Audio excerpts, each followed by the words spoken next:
Hello, and thank you for joining me today. Well, this is the Friday, April 26th edition of our video devotionals, and thank you so much for joining us today, and I hope your Friday is going well.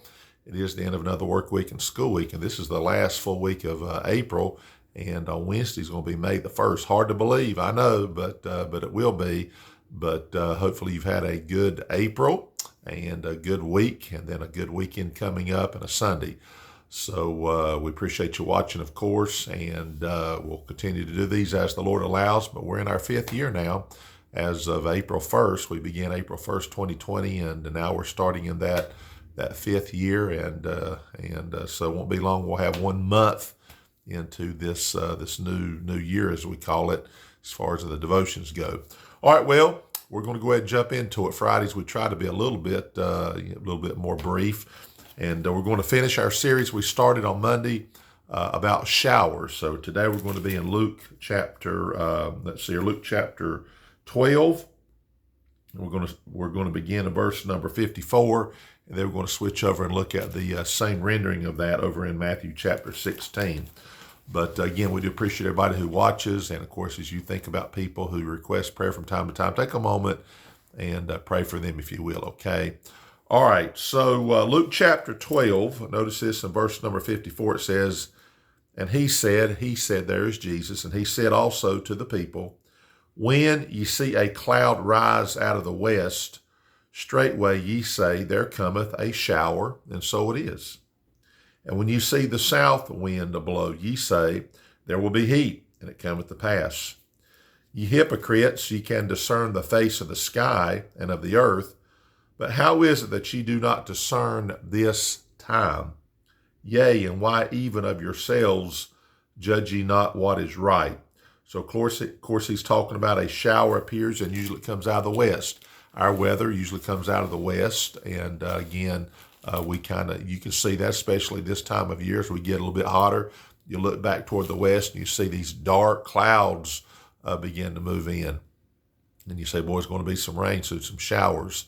And so Jesus says, you can see that the wind can blow from the south. You say it's going to warm up, and certainly that happens. Notice over here in Matthew 16, verse 1, it says, the Pharisees also with the Sadducees came, and tempting desired him that he would show them a sign from heaven. He answered and said unto them, when it is evening, ye say it will be fair weather, for the sky is red. And in the morning it will be foul weather today, for the sky is red and lowering. O ye hypocrites, ye can discern the face of the sky, but can ye not discern the signs of the times? A wicked and adulterous generation seeketh after a sign, and there shall no sign be given unto it but the sign of the prophet Jonas. And he left them and departed. Now, we're going to stop right there. And, we're talking about people can look at the sky and read into a weather pattern typically. I've always been, I guess you can call it, fascinated with weather. They used to joke with me when I was a kid. They called me a meteorologist. We had a local meteorologist when I was a kid. He was on our local TV station, ABC affiliate. And some that say this may know it. Now, if you're not local, you wouldn't know his name. His name was Frank Deal. Man, I loved him. He was humorous, and he seemed to be right on the weather. And he would do a lot of explaining about what could happen if this and this happens.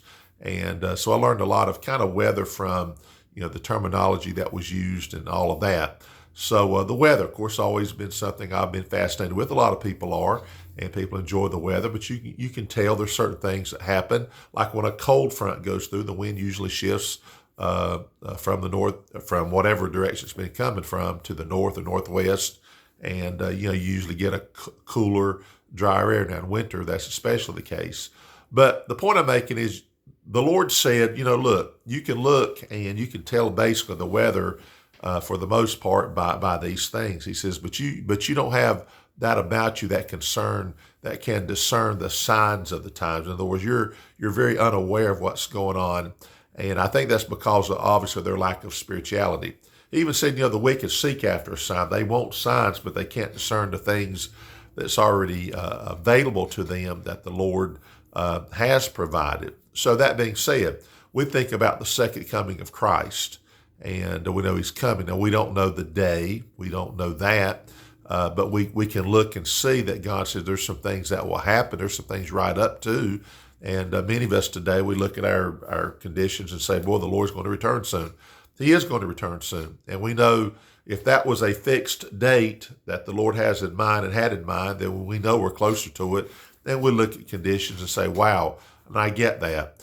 But the most important thing about discerning things, of course, is knowing the Lord.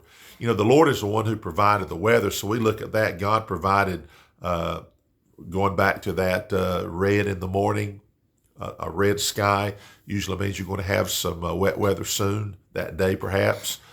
Red at night usually means it's going to be fair, and we can look at that. And God has provided that. We have that. But when you don't know God personally, you don't have a relationship with Him, and you look at the Bible and you look at things, you can't discern those things. That's a lack of spiritual discernment. To make the point, here's these Pharisees and Sadducees. Standing in front of them was the Son of God, the God Himself in the flesh, and they can't even discern that. You know why? There is no spiritual discernment there. It was about what they could see naturally, but they could not. They had no spiritual discernment. Else they would have known. They would have known this was God right before them. They would have worshipped Him rather than, in the human sense, try to destroy and eventually have Him crucified. But all that to say, we go back to that word showers. He says, look. You see these clouds in the west, you say, we're going to have some showers soon. Well, what about when we look at our times and say, boy, there's some storms on the way, or here's this, or we can enjoy fair things, spiritually speaking, because we see things through the mind of the spiritual eyes that God has given us and that discernment. So hope I didn't overthink that, but you know what? Sometimes people say, what's the weather going to be today? We'll go outside. If it's sunny, it's going to be sunny today. If you go outside, I used to hang a little thing out, and if the rope was wet, they said, well, I guess we're going to have wet weather today because it's already wet. And it's kind of a little bit of a joke, but I hope we would not be so oblivious to the things going on around us in the spiritual sense that we don't understand what God has given us the ability to be able to see and understand, and not just look at things from a natural standpoint only. All right, we're going to stop right there, Lord willing. We'll see you back on Monday. We'll have a different theme, and it'll be April 29th. So we'll only have 2 more days next week in the month of April, and then we're going to go march right on into May. So hopefully you have a great weekend, great Sunday, and have a great day, safe day, healthy day, and thank you for watching.